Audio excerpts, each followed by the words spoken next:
Essa taxação do Trump não é uma retaliação à ideia de criar uma moeda do BRICS? Também. Vocês podem explicar para um leigo como que a criação dessa moeda pode enfraquecer o dólar e fortalecer as relações do BRICS?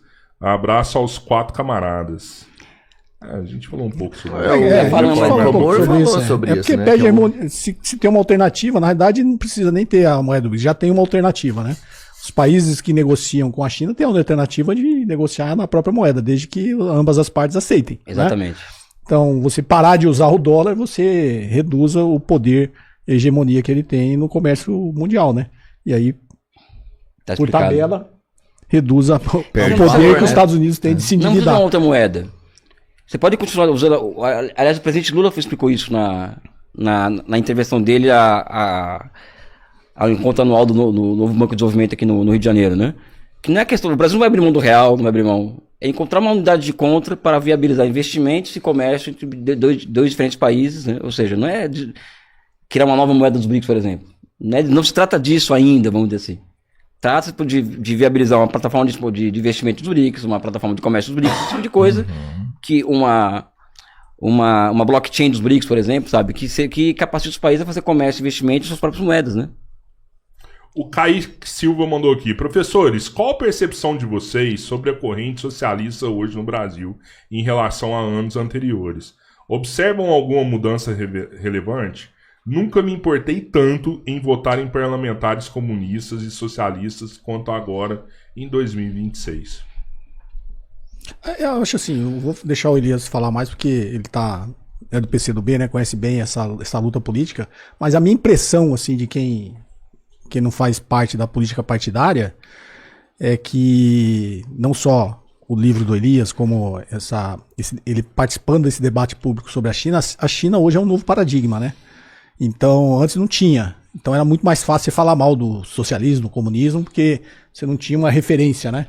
De sucesso, de ascensão econômica, e aí o capitalismo ficava meio que sozinho mesmo, batendo em fantasma.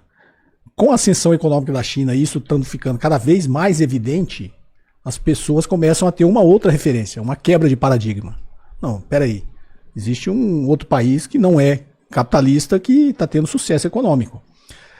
A direita ainda usa muito esse espantalho de falar mal da China e as pessoas meio que ainda acreditam, né? É uma ditadura, lá você não tem liberdade, todo esse espantalho aí. Mas qualquer um que consiga pesquisar o mínimo vai saber que isso não é verdade, né? Então, a ascensão da China se tornando uma nova referência, uma quebra de paradigma, aliado à participação no debate público, né? Principalmente de pessoas como o Elias, não só com o livro dele, como ativamente no debate público, tornando isso evidente, né, essa quebra de paradigma, faz com que as pessoas começam a prestar atenção em outras coisas, né? E, obviamente, quem acompanha, quem fala de China, acompanha o Elias e começa a ver isso aí, isso desperta essa curiosidade, né? Então, essa pergunta que ele fez é relevante. Tem muita gente realmente já considerando que existe uma alternativa socialista para a resolução dos problemas. Exatamente isso. É exatamente isso. O Rainer, sites de economia afirmam que o imposto é o principal financiador de um país. Esclareça por que essa informação é incorreta. Qual as verdadeiras fontes de financiamento para o crescimento do Estado? Tá, vamos lá. A ideia original do imposto não é financiar um país, tá? Isso depende da visão que você tem de moeda. Então, se você tem uma visão funcional da moeda, o que vai financiar um país, os seus investimentos em infraestruturas, a construção de escolas, de pontes, viadutos, é a criação de moeda. Não é o dinheiro advindo do imposto. O imposto, inclusive, ele tem o papel de legitimar a moeda. Né? Ou seja, é interessante o papel do imposto, além do Estado exercer controle sobre o setor privado, também o papel dele deveria ser o de legitimar a moeda. Fortalecer uma moeda? Legitimar a existência da moeda. Legitimar. A existência da moeda. Uma moeda, no caso, fiduciária. Aquela moeda que é criada pelo Estado. Tá? A finança ela é funcional para uma sociedade a partir do momento que você passa uma abordagem sobre a moeda enquanto um bem público. Coisa que nós não temos. Como a gente acredita que a moeda é praticamente um bem privado, né? Em que meia dúzia vai se apropriar do excedente desse negócio, né? advém essa história de que o que acaba sendo uma verdade, entre aspas, né, de que o imposto acaba sustentando o Estado, né? Uhum. Mas originalmente o papel do imposto da moeda é completamente diferente do que se fala na imprensa, do que se fala na China, por exemplo. Na China não é o imposto que vai sustentar o Estado, a sociedade, não é imposto. É a criação de moeda que vai criar bens e serviços para a sociedade, fazendo girar a economia. Ou seja, sim, a criação da moeda ela é o elemento fundante do processo de acumulação, da dinâmica de acumulação. É a criação de moeda. Né? E não o contrário, como diz os economistas neoclássicos, de que você tem que formar poupança antes, teve poupança e vai passar a investir. Quando, na verdade, poupança ela é função da renda. E a renda só é possível a partir do quê? Do investimento. Investimento é o quê? Criação de moeda. É que, na realidade, é o conceito da coisa que está falando que o imposto legitima a moeda. Por que você aceita o real? Que a gente chama a moeda de curso forçado, né? De onde vem o curso forçado? Porque o governo só aceita que você pague imposto com essa moeda de curso forçado, entendeu? Então, ao cobrar imposto, ele te obriga a usar a moeda.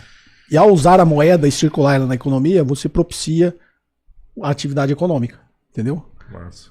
O Pedro mandou aqui também. Olá, boa tarde. Com o aumento do IOF, quem está tentando financiar uma casa, um apartamento ou um carro, não será muito afetado? Quem mais precisa de financiamento é a classe trabalhadora, que já paga imposto demais. Obrigado. Verdade. Nessa parte, acho que sim, né? Não, que a classe trabalhadora paga imposto demais é fato. Agora, a questão é que o aumento do EF vai incidir muito mais em quem não paga imposto. É aquele valor proporcional que a gente falou, Hugo Silveira mandou, queridos, Cobori, sobre a dúvida sobre revolução ou mudança gradual, não é um elemento importante da questão que, durante a letargia de uma mudança sem rupturas, o número enorme de mortes e sofrimentos de um volume enorme? Assim como é. Assim. Os caras já imaginam eu com a foice passando no pescoço do Robertinho, né? Não, tomando a fazenda dele. Como se tivesse um modelo de revolução, né? O modelo insurrecional, a tomada do Palácio de Inverno em 17. Não é assim, cada processo revolucionário é um processo revolucionário. Não dá pra falar como vai ser a revolução no Brasil. Se tiver a revolução, vai ser uma revolução com a cara do Brasil. Então... É uma não questão, a revolução pode vir de outras formas, né? Com a própria... Se não fosse possível de outras formas, né? Uma pessoa como Elias, como Jones, não estaria aí tentando dar a sua colaboração maior na política institucional, né? Se não acreditasse que pode vir através disso. Acho que tem várias formas, como ele falou, de fazer a revolução, né? Inclusive dentro da própria política institucional, né? A Venezuela é um caso. A Venezuela é um processo revolucionário em que uma força vanguardista ganha a eleição, ou seja, se utiliza dos marcos institucionais criados pela burguesia e joga esses marcos institucionais contra a própria burguesia. É o caso da Venezuela. O Ledum mandou aqui, imagina o Monarca ouvindo essa conversa. Não tá entendendo nada. O Franchico mandou aqui também. Cobori, o Japão é um país traumatizado? Tentou ser império, foi derrotado, ocupado, humilhado, domesticado, entrou em depressão após quase superar os Estados Unidos e ainda viu a China dominar o mundo. Que país aguenta tanto? Eu acho que existe um processo histórico, né? O Japão, na realidade, teve essa fase imperialista em que ele cometeu atrocidades, né? Na Coreia e na China. Tem um filme muito bom que eu sempre falo, que é um filme até japonês, que conta sobre como foi feito o ataque a Pearl Harbor. Chama Almirante Yamamoto. Um filme muito excelente. Bom. Excelente. E ali mostra a característica da Marinha e do Exército, né? O Exército era a favor de entrar na guerra porque eles achavam que a guerra era uma coisa boa para a economia japonesa. As guerras traziam benefícios econômicos, né? Quem acha isso até hoje é os Estados Unidos, né? E traz, né? Para ele traz.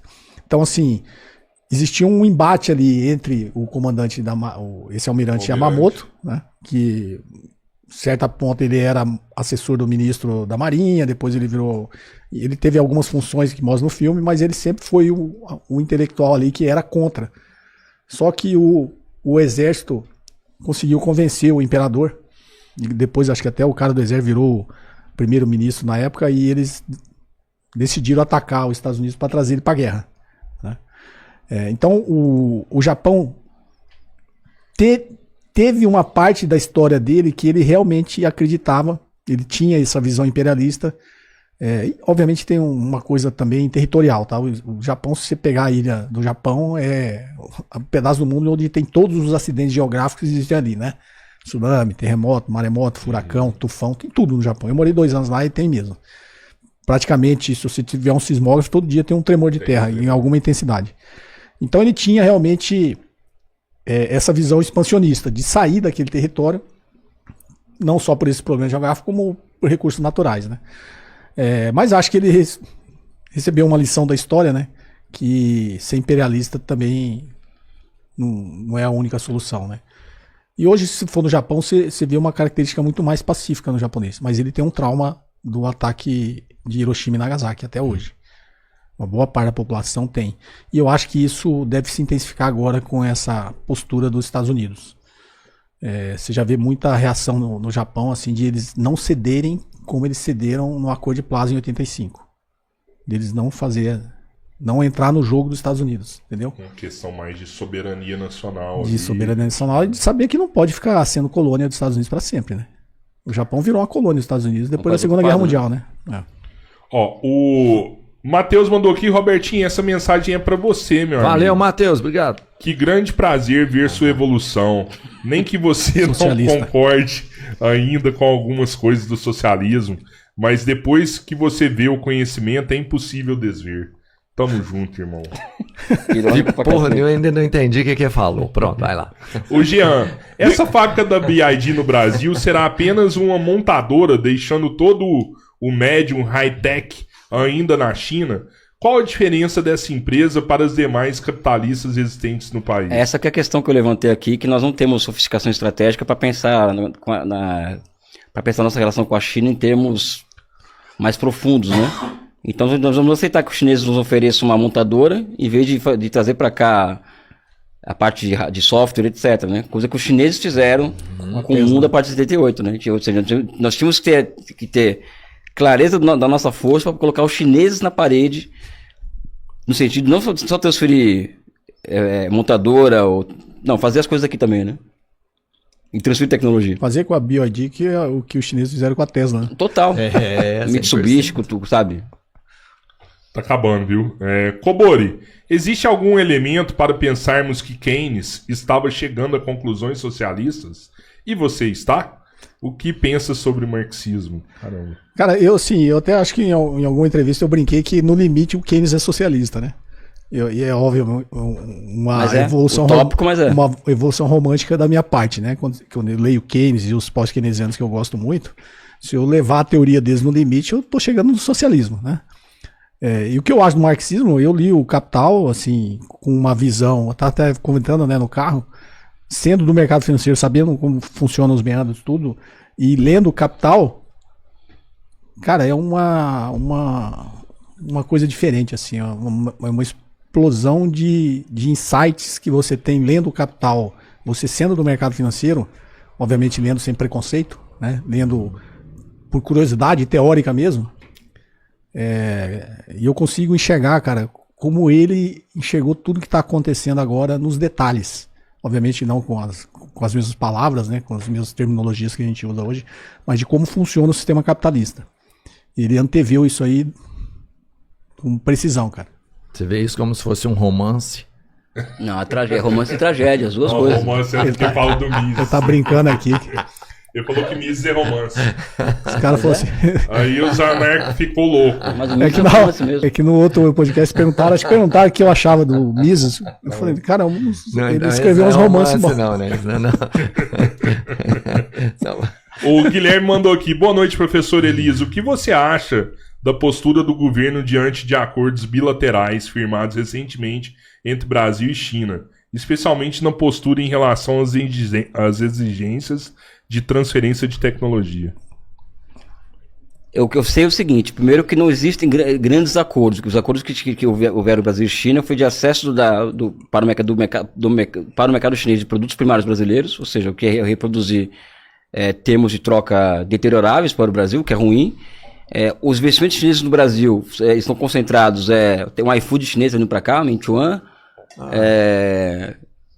BYD, ou seja, são investimentos que observam muito mais os interesses chineses do que os nossos, em particular. Sim. Então o governo ele acaba sendo vítima, na minha opinião. Agora tá se falando de ferrovias no Brasil, mas está se discutindo trazer para cá as fábricas. Então, eu sei que tem gente no Ministério de NEMDIC que está operando isso, o Wallace Moreira, que é um dos meus melhores amigos, um economista brilhante, um beijo, te amo, Wallace. Né? Assim como amo também o André Roncalha, o Paulo Gala, que é o Conexão Xangai, ele está operando esse acordo com os chineses, ele diz que é muito difícil. É muito difícil, parte dos chineses, mas também muito culpa, já conversando com ele sobre isso, que nós não temos tempo para negociar, a gente quer negociar com os chineses em 3 meses, né?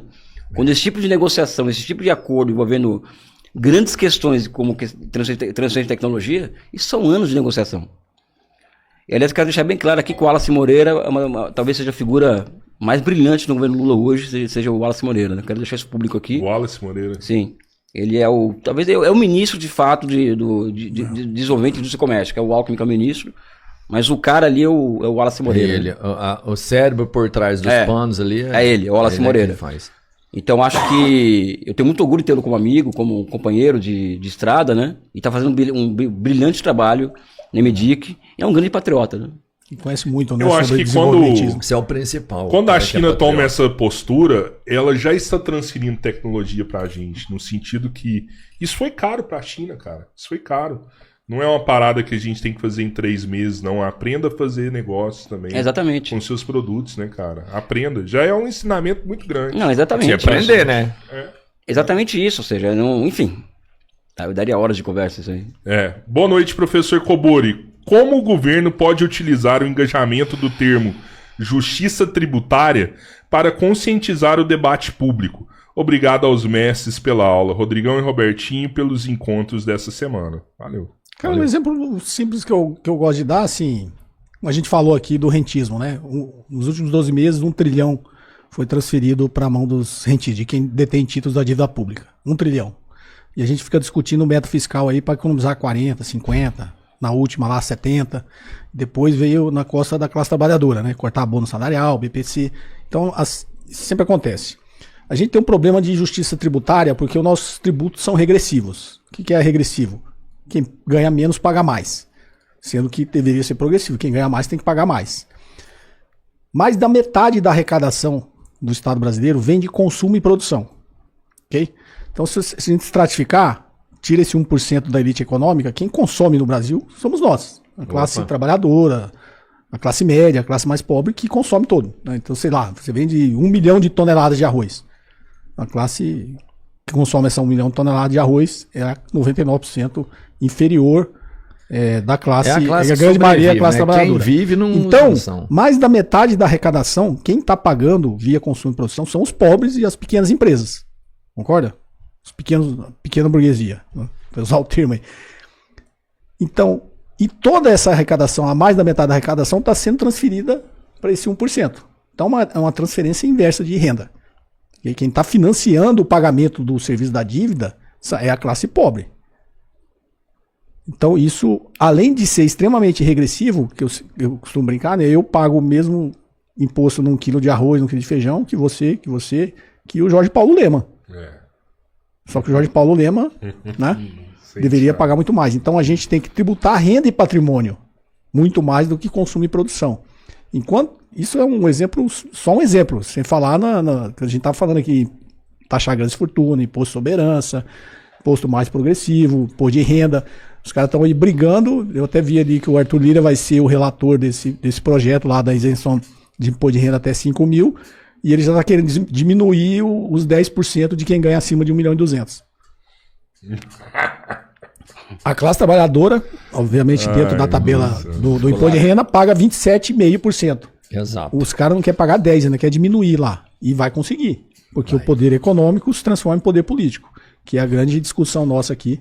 A gente estava até falando aí na participação do Elias aí na política institucional, né? Que a gente precisa mudar essa configuração do Congresso para realmente colocar lá dentro quem defende o interesse da sociedade, não o interesse de 1% da população. Quem tem capacidade e coragem de peitar o sistema, né? Porque o sistema já está feito. Ó,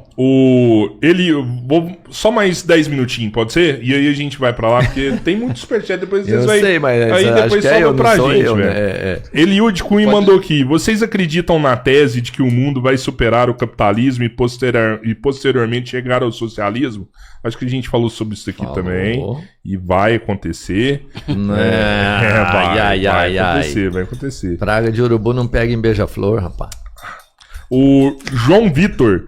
Nesse momento do tarifaço, não seria uma oportunidade para o presidente e outros políticos democratas tentar reaver a bandeira e as cores do Brasil tomadas pela extrema-direita e passar a incentivá-las em manifestações? Com certeza. Sim. Se bem que eu achei que a camisa do Brasil vermelha é bonita, mano. Ficou bonita aquela camisa lá. Arthur Vilela mandou: Elias, você disse que licenciamento ambiental é ferramenta de tolher nosso crescimento. China colocou como meta ser uma civilização ecológica. O caminho para o Brasil não estaria mais alinhado com essa visão? Mas não falei que a legislação ambiental em si é um problema.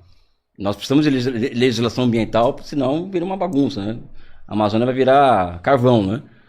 Mas hoje, você fazer grandes investimentos, grandes intervenções no território, a atual legislação ela é proibitiva para isso, né? Assim, bem breve, só para mim saber. Essa parte ambiental do Brasil, ela está bem atrelada a várias ONGs também. Isso já não é manipulação externa para a gente não poder desenvolver? Não tenho nenhuma dúvida disso. Se eu for dar minha opinião sobre isso, eu falar que tem teoria da conspiração, não sei o quê. Porque eu acho que eles travam a gente nesse sistema, né? Aliás, eu acredito em todas as teorias da conspiração. Fala isso não, Elis. Não, acredito. Não. Não, pelo assim, sabe por que eu acredito? Vai ter episódio foda no final, você Não, porque a conspiração...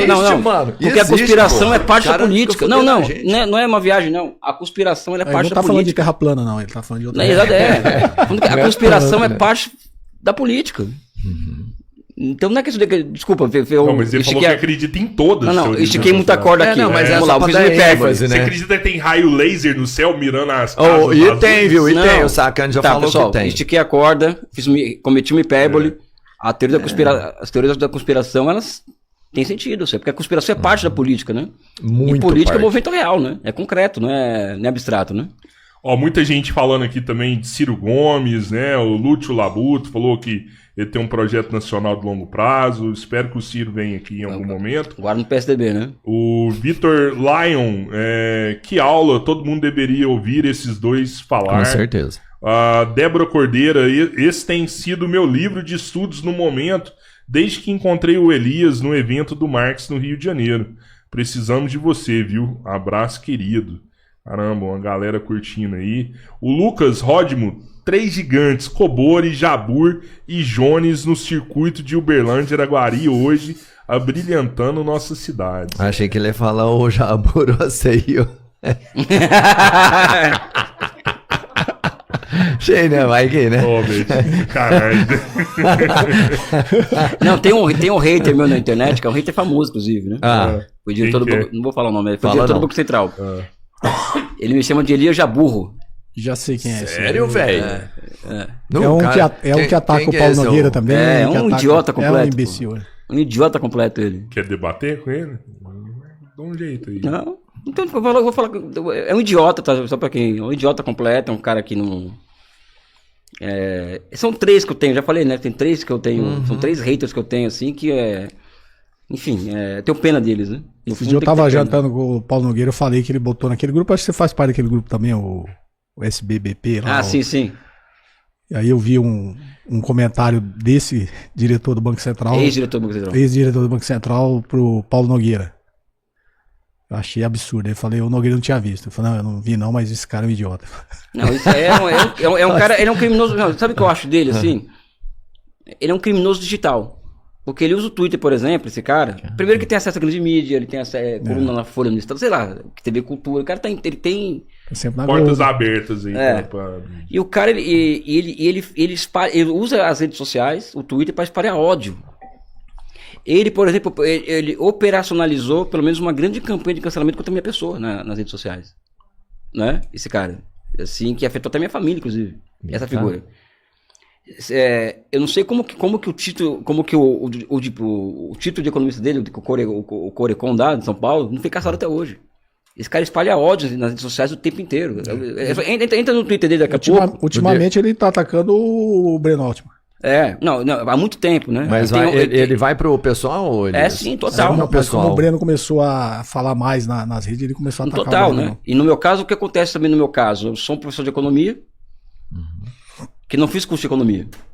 Então esses caras foram atrás da minha tese de doutorado, um deles leu a minha tese, achou um erro na minha tese, e colocou o erro da minha tese a tese que eu defendi há 15 anos atrás.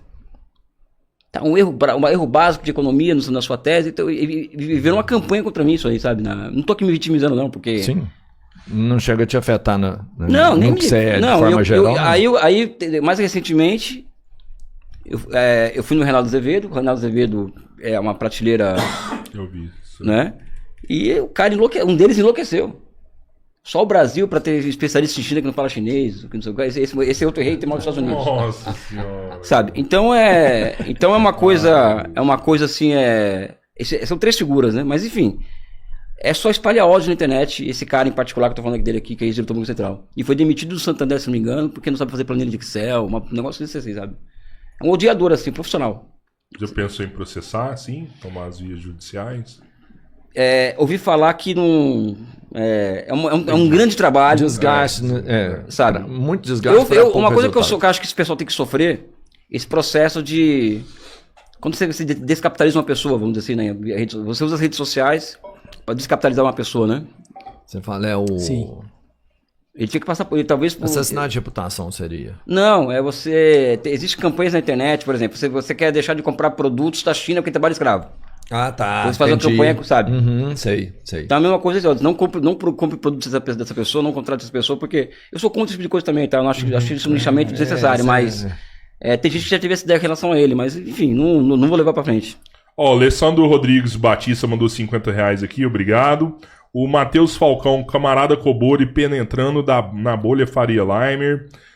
Amai Mac, temos que fazer uma revolução armada logo aqui, só assim...